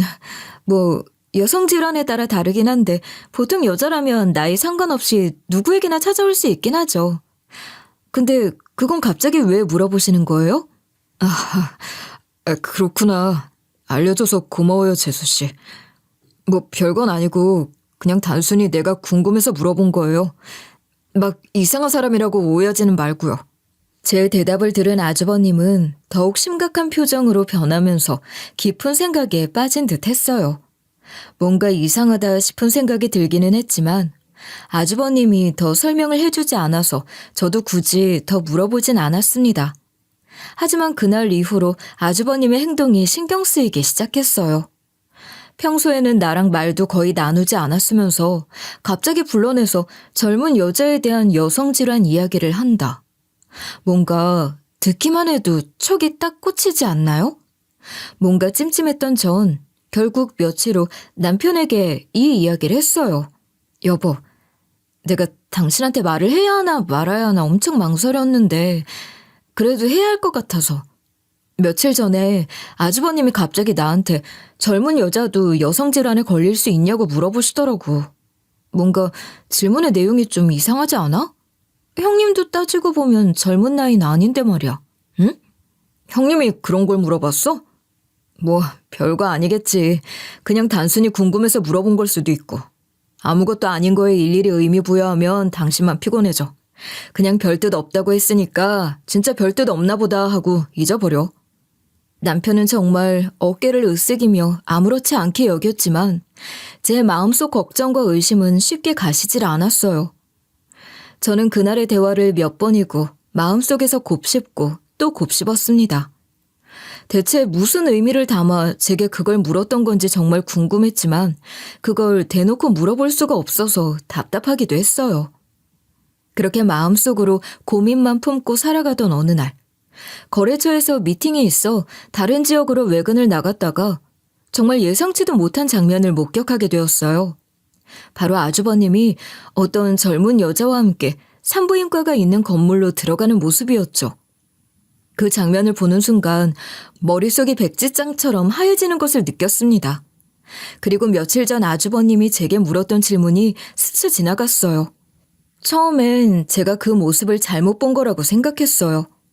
왜냐면 제가 외근을 나온 지역은 시댁에서도 차로 20분 정도는 달려야 나오는 외곽 지역이었거든요. 시댁 근처에도 병원이라든지 마트라든지 충분히 갈 수 있는 곳이 많은데 굳이 외곽 쪽에 위치해 있는 병원까지 올 이유는 없다고 생각했어요. 그래서 조용히 차에서 내려 후다닥 두 사람이 들어간 건물 안으로 들어갔어요. 그리고 멀리서 엘리베이터를 기다리고 있는 두 사람을 유심히 지켜봤죠. 그런데 충격적이게도 아니어야만 한다고 생각했던 그 남자는 아주버님이 맞았습니다. 게다가 그 젊은 여자랑 손까지 다정하게 꼭 붙잡고 있더군요. 피가 거꾸로 솟아오르는 느낌이었습니다. 형님이랑 재혼을 한 지 이제 겨우 6개월밖에 되지 않았는데 젊은 여자의 손을 잡고 산부인과에 들어가다니. 전 혼자서 별 상상을 다 하다가 우선 급한 업무를 보고 곧바로 퇴근을 해 집으로 들어왔습니다. 운전을 하면서도 별의별 생각이 꼬리에 꼬리를 물고 이어지더군요. 그리고 오늘 본 일에 대해서는 우선 가족들 중 그 누구에게도 알리지 않아야겠다고 다짐했습니다. 괜히 이 이야기를 꺼내면 집안이 소란스러워질 수도 있었고 어차피 그 근처로 외근을 나갈 일은 많으니 혹시라도 다음에 한 번 더 마주치게 되면 그때 알려도 늦지 않겠다 싶었죠. 저 혼자 지켜보기로 마음을 먹었고 속으로 제발 내가 생각하고 있는 요상스러운 일이 아니기를 진심으로 바랬어요. 하지만 이런 제 바람과는 달리 2주 동안 그 지역 근처로 외근을 나가면서 산부인과 건물 안으로 들어가는 아주버님을 무려 3번이나 목격했습니다. 여전히 다정하게 젊은 여자의 손을 꼭 잡고 어깨를 감싸 안으면서 말이죠. 저는 이대로 그냥 있을 수만은 없다고 생각했고 마지막으로 그 장면을 목격한 날 아주버님과 젊은 여자의 사진을 몰래 촬영하면서 영상까지 남겼습니다. 그리고 퇴근한 남편에게 모든 이야기를 전해줬어요. 에이, 당신 형님이 어떤 사람인지 몰라서 그래? 형님은 절대로 그럴 성격이 아니야. 형수님 손도 아직까지 부끄러워서 잡는 것도 조심스러워하는 사람인데 무슨 바람이야 바람은. 아니야 그런 거. 당신이 단단히 오해를 하고 있는 거야. 당신이 그럴 것 같아서 내가 사진이랑 영상이랑 다 촬영해왔어. 이거 보고 이야기해. 내가 진짜 없는 이야기 만들어서 착각하는 건지 아니면 진짜 내 두 눈으로 똑똑히 본 걸 이야기하는 건지 당신이 판단하라고. 처음엔 가볍게 이야기를 하다가 제 표정이 심각하다는 걸 깨달은 남편은 결국 영상과 사진을 확인한 뒤에야 제 말을 믿어줬습니다. 남편도 저와 같이 도대체 이게 무슨 일이냐며 이 일을 어떻게 해결해야 하냐며 머리를 싸매기 시작했어요. 남편 입장에서는 당연히 충격적일 수밖에 없다고 생각했어요. 세상 얌전하고 말수도 적고 내성적인 아주버님이 젊은 여자의 손을 잡고 산부인과에 들락거리고 있다니. 누가 봐도 일반적인 상황은 아닌 거잖아요. 그래서 더욱 당황스러워하는 것 같았어요. 남편도 그렇고 저도 그렇고 아주버님이 이런 분이라는 걸 전혀 예상하지 못했기에 이 일을 더더욱 받아들일 수 없었습니다. 나도 처음 봤을 땐 당신처럼 못 믿었어. 아주버님이 그럴 거라고 상상이나 했겠어? 게다가 형님이랑 재혼한 지 1년도 안 됐는데 당연히 그런 쪽으로는 생각도 못했지. 근데 외근 나올 때마다 젊은 여자 손잡고 병원 안으로 들어가는 아주버님 보면서 이건 내가 가볍게 생각할 수 있는 문제가 아니구나 싶은 생각이 들더라. 그래서 사진이랑 영상도 촬영한 거고. 이 일을 어떻게 하면 좋지? 우선 형수님이랑 부모님께 알리는 게 맞겠지? 아니야. 이런 거 함부로 이야기했다가는 집안이 완전 뒤집어질 텐데. 그렇다고 우리만 알고 있기에도 아닌 것 같은데. 진짜 미치겠네. 저희가 이 사실을 알게 된 것보다 더 큰 문제는 사실 따로 있었습니다. 바로 어머님과 아버님, 그리고 형님께 이 일을 알리는 것이었어요. 괜히 말씀을 드렸다가 어머님이나 아버님께서 뒷목을 잡고 쓰러지실까 걱정이 되기도 했지만 이런 거 저런 거 생각할 때가 아니었습니다. 그래서 저희 부부는 둘 다 같이 쉬는 날 아주버님이 집을 비우신 틈을 타 시댁으로 향했습니다. 그리고 저희가 보고 들은 모든 것들을 시부모님과 형님께 솔직하게 말씀드렸어요. 너무도 당연한 이야기지만 처음에는 형님과 시부모님 모두 제 말을 믿지 않으려 하셨습니다. 닮은 사람일 거라고, 너무 급하게 봐서 잘못 본 거라며 제가 잘못 생각을 하고 있는 거라고 하셔서 제가 직접 증거를 보여드렸어요. 젊은 여자 손을 꼭 잡고 산부인과 건물 안으로 들어가는 아주버님의 모습을 말이죠. 그랬더니 아버님은 소리를 지르시며 들어오기만 해보라고 소리를 마구 지르셨고 어머님과 형님은 믿기 어렵다는 듯 입만 벌리고 계실 뿐이었습니다. 정말 여기 지나가는 남자가 우리 큰애가 맞니? 난 아무리 봐도 믿을 수가 없구나. 세상에 우리 큰애만큼 얌전하고 선비 같은 사람도 없는데. 너도 우리 큰애를 봐서 알겠지만 걔가 지철을 두고 바람을 필 사람이 아니야. 아무래도 뭐가 잘못된 것 같은데. 저도 처음엔 그렇게 생각했고 안 믿으려고 했는데 가까이 가서 보니까 아주버님이 맞더라고요. 확인하고 얼마나 놀랐는지 몰라요. 그걸 두 눈으로 똑똑히 보고서도 아들 녀석 편 들어줄 생각이 들어? 세상이 어떤 세상인데 철을 두고 바람을 펴. 아가, 너도 우리 생각해서 봐주고 살 필요 없다. 이따가 들어오면 어떻게 된 건지 물을 필요도 없이 당장에 이혼 서류를 얼굴에다가 던져버려. 도통 진정이 되지 않는 아버님을 남편이 겨우 뜯어말린 후 저희는 머리를 맞대고 고민을 했습니다. 우선 아주버님이 집에 들어오시면 냅다 따지고 묻기보다는 그 여자의 정체가 누군지, 왜 산부인과에 드나드는지부터 알아야 했어요. 쉽게 말해 차근차근 천천히 준비를 해보자는 것이었죠. 그걸 알아야 바람을 피는 것인지 아닌지 판가름을 할 수 있었으니까요. 아버님은 그런 놈은 봐주고 자시고 할 필요도 없다고 계속해서 소리를 지르셨지만 지금으로서는 이게 제일 확실한 방법 같았습니다. 어머님 말씀대로 아주버님은 대놓고 다른 사람과 바람을 필 정도로 대범한 분도 아니셨거니와 뭔가 이유가 있을 거라는 생각이 들었기 때문이었죠. 우선 정확히 상황을 알기 위해 제일 빠른 방법이 뒷조사를 하는 것이었는데 저희 중에서는 사람 뒷조사를 단 한 번도 해본 사람이 없었기에 아주버님이 들어갔던 산부인과에 전화를 해서 환자 정보를 물어보는 것이 가장 빠르고 안전한 방법이었습니다. 하지만 병원에 전화를 걸어도 딱히 방법은 없었어요. 개인정보보호법으로 인해 고객 정보를 제3자에게 알려줄 수 없다는 것이 그 이유였죠. 어쩌면 당연한 대답이었습니다. 상황을 아무리 자세하게 말한다고 해도 결국 그건 저희 개인의 사정일 뿐 병원에서 저희의 이야기를 들어줄 의무는 없었어요. 그럼 방법은 딱 하나. 아주버님께 다이렉트로 직접 물어보는 방법만이 남아있었습니다. 그런데 묘하게 껄끄러운 거예요. 그건 저뿐만 아니라 아버님, 어머님, 형님과 남편까지 모두 같은 마음이었습니다. 사실 가족들 모두 화를 내기는 했지만 아주버님께 대놓고 다른 여자를 만나고 있느냐라고 묻기는 좀 불편한 것 같았어요. 이렇게 머리 싸매고 고민하고 있는 것도 시간 아깝다. 동서, 그냥 그 병원 이름 알려줘. 우리가 직접 가서 현장을 덮치는 게 훨씬 빠르겠어. 원래 바람 현장은 직접 안 따지고 현장을 덮치는 게 제일 좋다고 하잖아. 답답하게 굴지 말고 우리끼리 빠르게 처리해버리자. 그런데 그 병원 여기서 거리가 많이 떨어져 있어요. 차로 빠르면 20분, 막히면 30분 정도 걸리는 곳에 있는데 버스를 타고 가면 꽤 시간이 많이 걸리고요. 괜찮으시겠어요? 왔다 갔다 하시는 거 엄청 힘드실 텐데. 안 괜찮을 건 또 뭐야. 내 남편이 다른 여자랑 바람을 피면서 손을 잡고 산부인과에 들락거리고 있다는데 사흘밤을 새워서라도 잡아야지. 그 정도도 못하겠어? 현장 직접 목격할 때까지 아무 티도 안 내고 있을 테니까 동선에도 조심해. 어머님, 아버님도 최대한 그이한테 티내지 마세요. 아셨죠?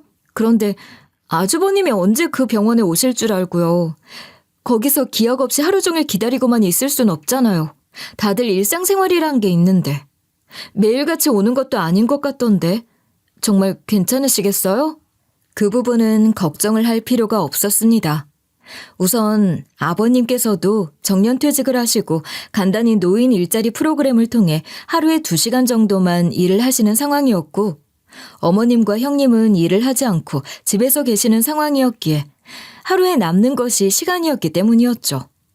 그래서 어떤 시간이든 제한 없이 자유롭게 이동을 할 수 있었습니다. 그렇게 저희 가족만의 아주버님 바람 현장 덮치기 프로젝트가 시작되었습니다. 형님과 아버님, 그리고 어머님까지 차례로 버스를 타고 병원 근처에 가서 아주버님이 오는지 안 오는지 감시를 하는 것이 하루의 일상이었어요. 저와 남편도 일을 쉴 때는 차를 타고 그 근처를 돌면서 주변을 꼼꼼히 살폈죠. 가끔은 이게 맞는 건가 싶은 생각도 들었지만 대놓고 따지고 들어서 증거를 인멸하는 것보다는 현장을 확실하게 잡는 것이 제일 나은 방법이라 생각했어요. 기약 없는 감시가 5일 정도 이어졌을 즈음 토요일에 형님에게서 문자 한 통이 도착해 있는 겁니다. 마침내 아주버님께서 그 여자를 데리고 병원에 들어가는 현장을 목격했다는 것이었어요. 마침 주말이라 어머님, 아버님도 다 같이 계시고 현장을 직접 보셨다며 저희에게도 빨리 오라는 문자였습니다. 저와 남편은 문자를 확인하고서 제대로 씻지도 못하고 부랴부랴 대충 옷을 걸치고서 차키를 들고 나갔어요. 조수석에 앉아 출발하는데 심장이 미친 듯이 두근거리는 겁니다. 와, 세상에. 바람 현장을 직접 목격하다니. 텔레비전 프로그램에서만 보던 장면을 직접 보게 되는 거라 현실감이 전혀 느껴지지 않더라고요. 그리고 그 상대가 평소 과묵하기만 했던 아주버님이라 더더욱 실감이 나지 않았습니다. 그 현장을 직접 마주하면 뭐라고 해야 할지, 또 어떻게 행동을 해야 할지도 잘 생각이 나질 않더라고요. 아, 그러고 보니까 우리가 병원에 전화를 안 해봤네. 전화 안 하고 그냥 가도 돼? 아니야. 전화해도 소용없어. 어차피 환자 정보는 못 알려준다고 하잖아. 개인정보보호법 위반이래. 그리고 우리가 진료를 받으러 가는 것도 아닌데 굳이 뭐하러 전화까지 하고 가. 그냥 가도 돼. 아니, 그거 말고. 병원 대기 시간이 얼마인지 알아야 할 거 아니야. 만약에 우리가 형님 있는 산부인과에 도착을 했어? 그래서 다 같이 딱 들어갔는데 이미 형님이랑 그 여자는 진료를 보고 나갔대. 현장을 덮치러 들어갔는데 현장엔 아무도 없어. 그러면 우리는 허튼 시간 쓰는 거잖아. 적어도 지금 병원이 한가한지 아니면 바쁜지, 바쁘면 대기 시간이 얼마나 걸리는지는 알아둬야 할 거 아니야. 그래야 우리도 어느 정도 시간 계산을 하지. 머리를 한 대 크게 얻어맞은 것 같았습니다. 왜 진작에 저 생각을 못 해봤는지. 저는 곧바로 전화기를 들어 병원에 전화를 걸었고 지금 내원을 하면 정확히 얼마나 대기를 해야 하느냐고 물었습니다. 마침 오늘이 주말이기도 하고 지금 건강검진 때문에 대기 손님들이 무척 많아 최소 1시간 이상은 대기를 해야 한다는 말에 겨우 안도의 한숨을 내쉴 수 있었어요. 그리고 최대한 빨리 도착을 하기 위해 남편은 속도를 냈고 20분 만에 병원 앞에 도착을 할 수 있었습니다. 병원 앞에 주차를 하고 보니 근처에 바로 형님과 시부모님이 보이더군요. 형님은 저희 부부를 보며 이리 오라는 손짓을 했고 저희는 최대한 조심스럽게 그쪽으로 다가갔습니다. 오기 전에 혹시 몰라서 병원에 전화를 해봤는데 오늘 건강검진 때문에 기다리는 사람들이 많아서 최소 1시간은 기다려야 한대요.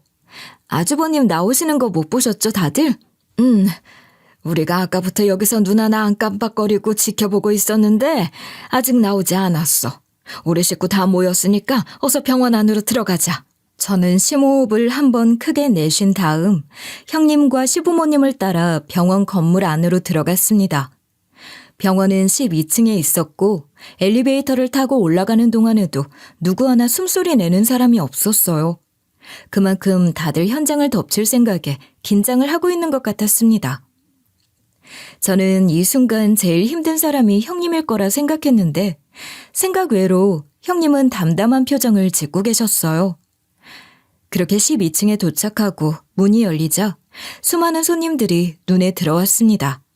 한눈에 보기에도 손님들이 엄청 많고 다들 일을 하기에 바빠서 손님이 오는지도 모르는 것 같더라고요.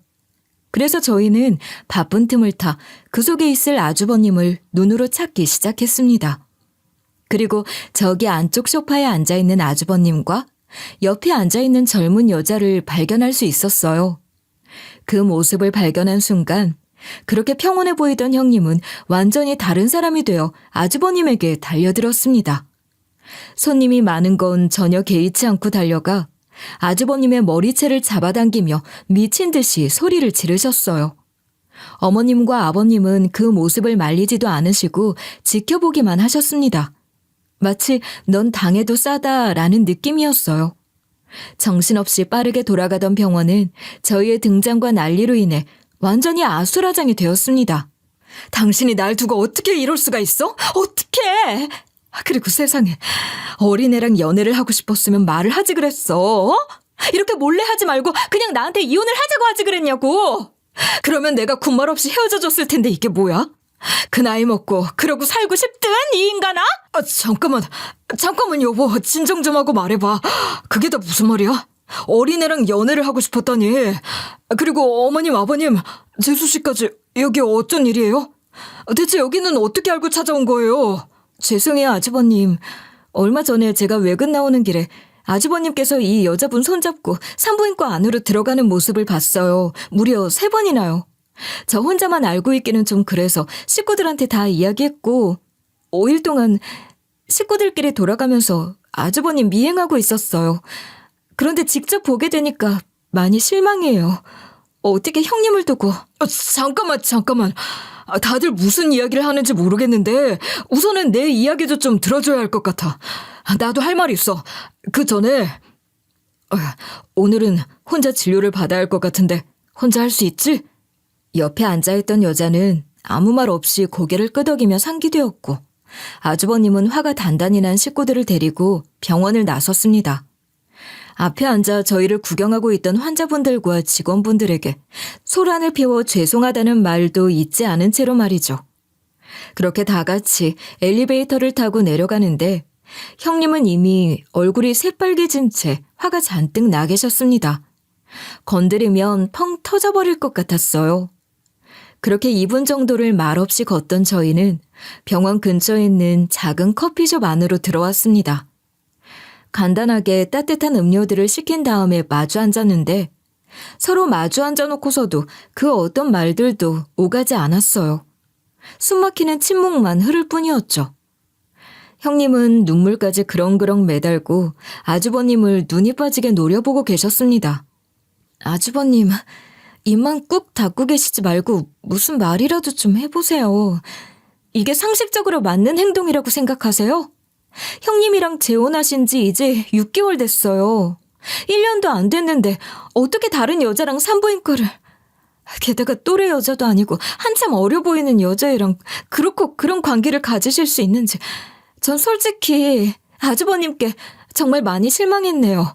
그래, 나도 처음에 작은애 말 듣고 나서 작은애가 거짓말하는 줄 알았다. 우리는 네 성격을 제일 잘 아는 사람이니까 네가 그럴 리가 없을 거라고 생각했어. 근데 버젓이 손도 잡고 어깨도 감싸고 기가 막혀서 말이 안 나오더라. 대체 어떻게 된 일이냐? 우리가 납득할 수 있도록 변명이라도 좀 해봐. 가족들의 성화에도 아주버님은 표정 하나 바뀌지 않은 채 머쓱한 듯 뒷머리만 극적거릴 뿐이었어요. 아니, 보통 이런 상황이면 미안하다, 잘못했다 하면서 사과부터 하는 게 정상 아닌가요? 바람이라는 중죄를 지어놓고도 가족들 앞에 이렇게 태어난 모습을 보이는 아주버님을 도무지 이해할 수 없었습니다. 형님은 계속해서 입을 닫고 있는 아주버님을 보며 답답하다고 소리를 지르며 가슴을 쳤고, 아버님은 잘하면 상을 뒤집어 엎어버릴 기세로 아주버님만 노려보고 계셨어요. 다들 진정하고 제 이야기 좀 들어주세요. 제가 처음부터 끝까지 다 설명할게요. 우선 죄송해요. 제가 아무것도 말하지 않아서 일이 이렇게까지 커지고 제가 바람을 피고 있을 거라는 오해가 생기고 그래서 우리 식구들 다 마음고생 몸고생한 것 같아서. 사실대로 말하면 아까 본 젊은 여자애는 제 딸이에요. 어머니 아버지의 하나밖에 없는 손녀이자 전처 사이에서 태어난 제 딸이요. 그러니까 재수 씨한테는 조카가 되겠네요. 어머님, 아버님, 형님, 남편, 그리고 저까지 모두 경악을 할 수밖에 없었습니다. 그 누구도 생각하지 못했던 답변이었기에 당황스러울 수밖에 없었죠. 형님은 얼굴이 새하얗게 질려 있었고 시어머니는 손으로 입을 틀어막은 채 눈을 깜빡거렸습니다. 솔직히 모두가 당황스러워할 수밖에 없었어요. 아주버님의 딸은 친모에게 간 이후로 단 한 번도 얼굴을 본 적이 없다고 했었는데 어떻게 연락이 닿아서 아주버님 옆에 있을 수 있는지 궁금하기도 했어요. 이 상황을 모면하기 위해서 거짓말을 하는 건가 싶기도 했죠. 아주버님, 분명 이혼하시고 나서 단 한 번도 딸을 본 적이 없다고 말씀하시지 않으셨어요? 저는 그렇게 기억하는데 어떻게 연락이 닿게 된 건지 여쭤봐도 될까요? 처음부터 이야기를 하자면 전처랑은 연락을 끊고 살았지만 전처 동생이랑은 가끔씩 연락을 하고 지냈어요. 나랑 연락하는 걸 불편해하지도 않았고 딸이 어떻게 지내고 있는지도 말해주는 좋은 사람이었죠. 물론 전처는 동생이랑 연락을 하고 지내고 있다는 사실을 모르고 있고요. 사실 원래 딸을 제가 데리고 오려고 했었어요. 전처랑은 사이가 굉장히 나빴지만 딸만큼은 정말 온 마음을 다해 사랑했거든요. 정말요? 그럼 양육권을 직접 가지고 오시지. 그래서 사실 양육권도 제가 가지고 오고 싶었는데 아빠가 뭘 할 줄 알겠느냐며 나중에 당신이 재혼을 하게 될지도 모르는데 계모 밑에서 자랄 내 딸을 생각하면 마음이 갈기갈기 찢어질 것 같다고 양육권을 자기가 가지고 가야겠다고 하더군요. 그래서 두말 않고 줘버렸어요. 전처랑은 긴 대화를 나누고 싶지 않았거든요. 그렇게 가고 나서는 딸도 보여주지 않았고 연락도 뚝 끊어버렸고 안부는 딱 전처의 동생 입으로만 간단하게 들을 수 있었던 그런 상황이었죠. 그런데 그런 딸이랑 어떻게 연락이 닿게 된 거야? 얼마 전에 모르는 번호로 전화가 온 거야. 어지간하면 모르는 번호는 안 받는데 그 전화만큼은 꼭 받아야겠다는 생각이 들더라고. 그래서 받았더니 날더러 아빠라고 하더라. 잘하는 모습도 보지 못했던 내 딸이 내 번호를 알아내서 자기가 전화를 걸었던 거였어. 예상치도 못했던 딸의 전화를 받은 아주버님은 날아갈 것 같이 기뻐서 딸의 안부를 막 물어보기도 하고 어떻게 지냈는지에 대해서 물어보기도 하고 여러 가지 질문을 했는데 생각보다 딸의 목소리가 좋지 않았다더군요. 그래서 걱정스러운 마음에 물어보니 해결하기 힘든 고민이 있어서 전화를 한 것이었습니다. 얼마 전부터 아랫배에 복통이 있으면서 이상 현상이 나타나기 시작했고 그걸 본인의 엄마에게 이야기를 했지만 대수롭지 않게 여겼다고. 청소년기에는 아직 여성 호르몬이 제대로 자리를 잡지 않고 변덕을 부려서 그러는 거일 수도 있다고 이야기를 했다더라고요. 그리고 아주버님의 딸은 그걸 너무나도 당연하게 믿었지만 나아지지 않았고 결국 병원에 가서 원인을 알아보기로 마음을 먹었다고 해요.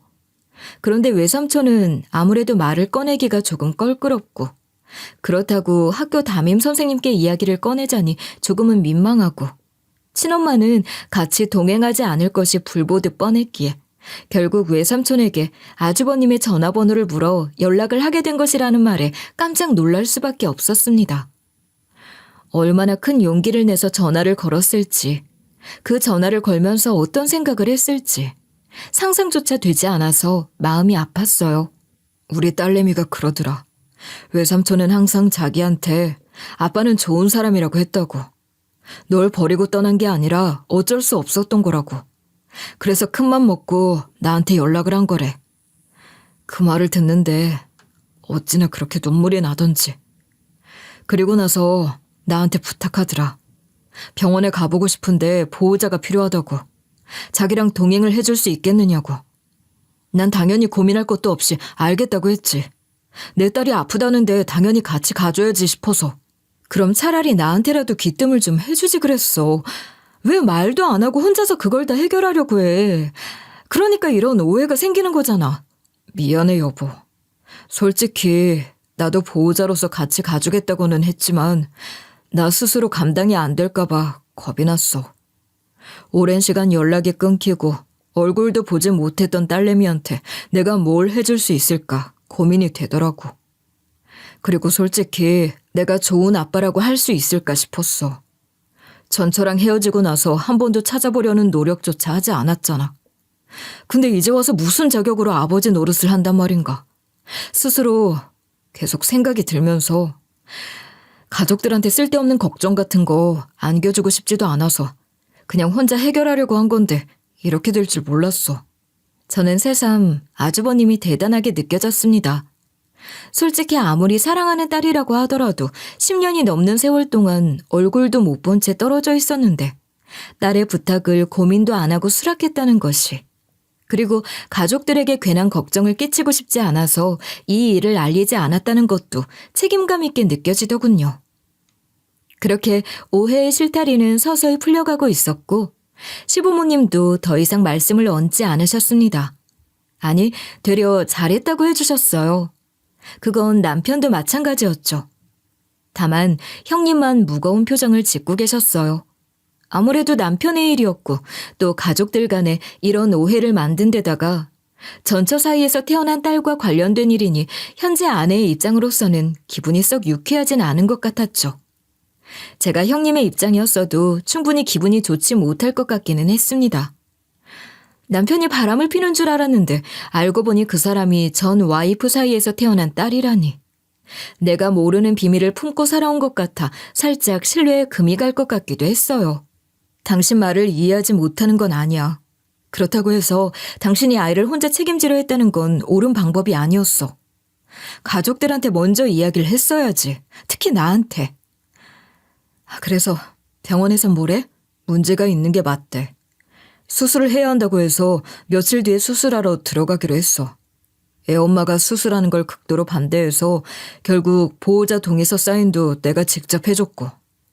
참, 자기 딸이 아프다는데 애 몸에 칼 대면 안 된다고 별것도 아닌 거 가지고 호들갑 떨지 말라더라. 어찌나 기가 막히던지. 그럼 이틀 뒤에 내가 당신이랑 같이 동행해 줄게. 당신이 아무리 친아버지라고 해도 남자잖아. 산부인과 질환은 여자가 제일 잘 알아. 같은 여자로서 안정감을 줄 수도 있고. 나는 피 한 방울 안 섞인 남이지만 지금 당신 아내이기도 하니까 딸에게 인사도 할 수 있고. 솔직히 엄청 놀랐습니다.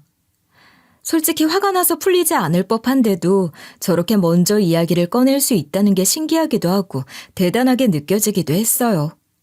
놀란 건 저뿐만이 아니라 시부모님, 남편, 그리고 아주버님도 마찬가지였습니다. 그렇게 일이 어느 정도 일단락되고 난 그날 저녁, 저는 형님께 전화를 걸었습니다. 마음은 좀 괜찮아지셨는지, 그리고 또 어떤 마음으로 같이 병원에 동행하겠다고 결정을 내린 것인지 여쭤보고 싶었거든요. 형님은 한참을 고민하더니 같은 여자의 마음으로 공감했고 힘든 마음을 이해했기에 그런 결정을 내릴 수 있었다고 말씀하셨습니다. 여자분들이라면 다들 잘 아실 거예요. 산부인과라는 곳이 얼마나 공포스러운 곳인지. 여자라면 당연히 가까워져야 하고 정기적으로 방문을 해야 하는 곳이 맞지만 구력 의자에 앉아서 불편함을 견디는 30초, 1분 남짓한 시간을 견디지 못하는 분들이 많으시잖아요. 형님은 그런 두려움을 홀로 버텨내는 아이를 보면서 함께 있어줘야겠다는 생각을 하셨다고 하더라고요. 저 또한 그런 불편함을 항상 겪는 사람이었기에 그 부분은 공감했습니다. 그래도 전 형님이 참 대단한 것 같아요. 저라면 그렇게 마음 못 열었을 텐데.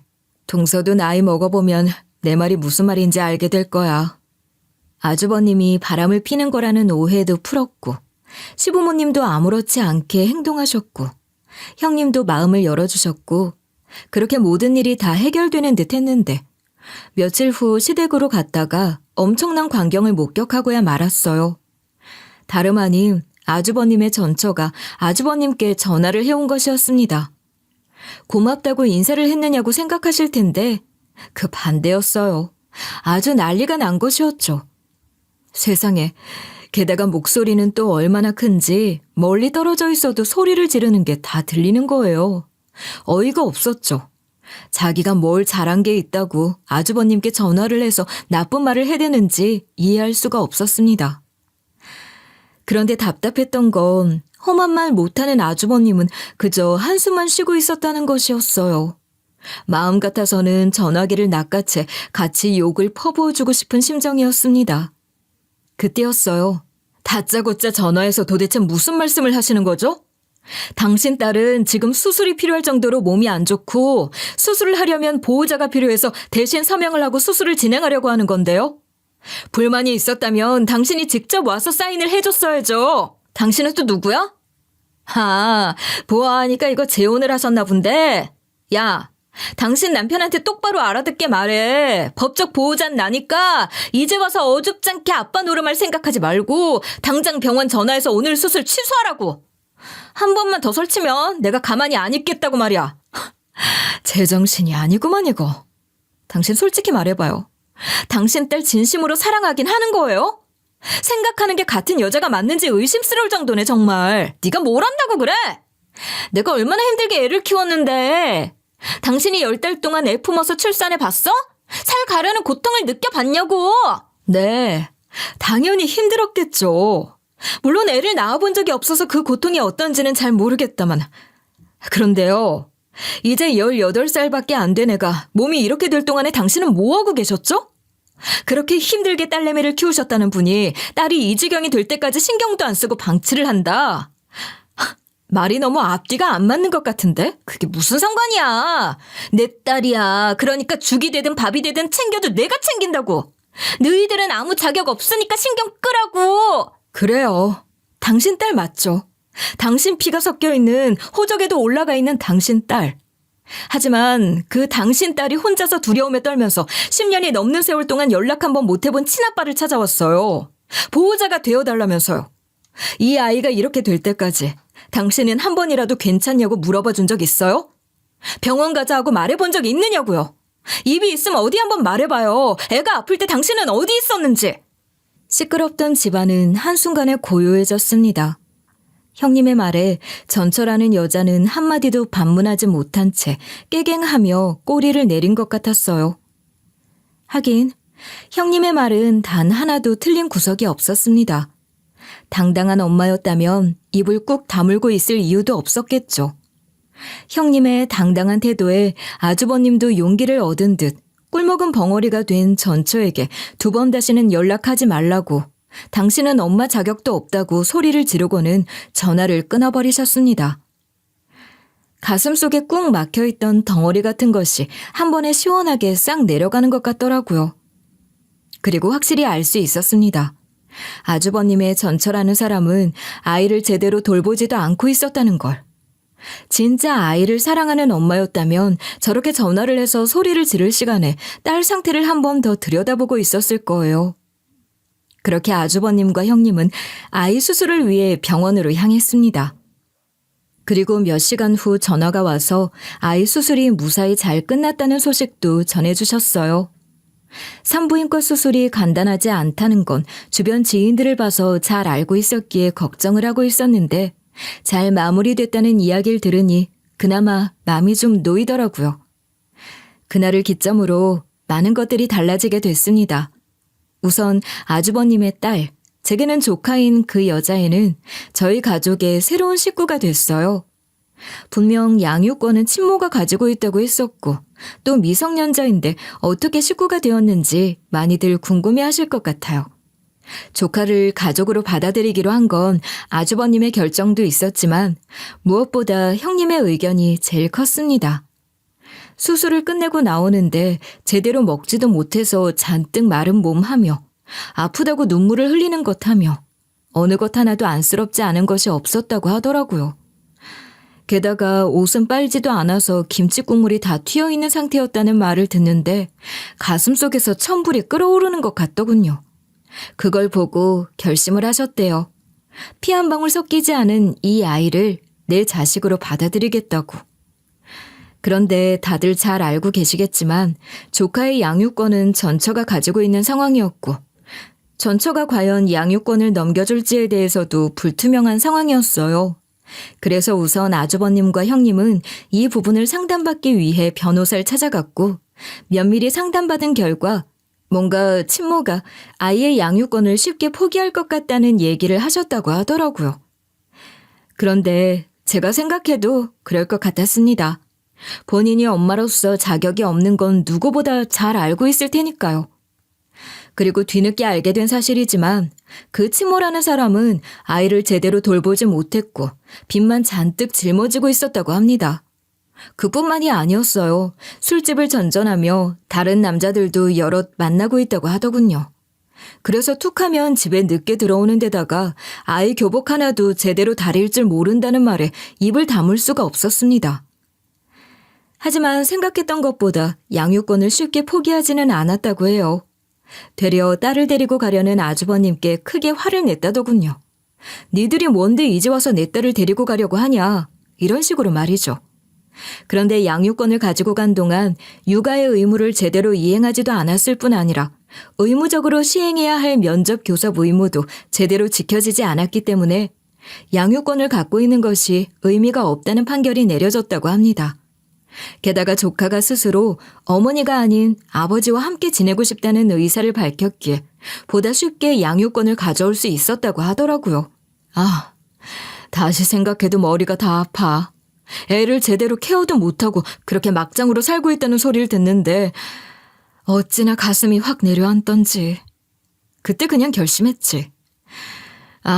내가 직접 키우는 게 낫겠구나 하고 말이야. 내가 낳은 자식이 아니면 뭐 어때? 요즘은 입양해서도 잘만 품는다는데. 정말 잘 됐어요, 형님. 그냥 양육권 포기하라고 할 때 깔끔하게 포기했으면 좀 좋아요. 그 여자 반응은 어때요? 말해 뭐해. 완전히 개판 5분 전이었지. 그래도 이제 양육권 우리한테 넘어올 수 있도록 조치 다 취해놨고 혹시라도 허튼 짓 하면 법적인 조치 취할 준비도 다 해놔서 걱정 없어. 참, 우리 딸 궁금하지. 지금은 회복 단계라 집에 있는데 나중에 다 낫고 나면 동서한테도 정식으로 인사시켜줄게. 저는 밝게 웃으며 고개를 끄덕였어요. 조카를 많이 걱정했는데 그래도 형님이 가족이 되어주기로 했다는 말에 얼마나 마음이 놓였는지 몰라요. 그리고 외삼촌이라는 사람도 조카의 행복을 진심으로 빌어줬다고 하더라고요. 그날 밥을 먹고 집으로 돌아오면서 남편과 정말 많은 이야기를 나눴습니다. 내가 만약 그날 외근을 나가지 않아서 그 장면을 목격하지 않았더라면 어땠을까? 또 친모가 양육권을 쿨하게 놓지 않았으면 어땠을까 하면서 말이죠. 세상 일이란 건 참 알 수가 없는 거라고 다시 한번 느낀 순간이었습니다. 생판 얼굴도 몰랐던 아이가 이젠 조카가 되다니 정말 기분이 간질간질 하더라고요. 그렇게 저희 가족은 모든 오해를 풀고 지금은 하나가 되어 잘 지내고 있습니다. 며칠 전 조카와도 첫인사를 나누었고요. 이제 힘든 시기들이 지나갔으니 저희 가족 모두에게도 행복만이 가득할 거라 믿어 의심치 않습니다. 제 사연을 끝까지 들어주셔서 진심으로 감사하며 모든 분들이 건강하고 행복하시기를 바랍니다. 감사합니다.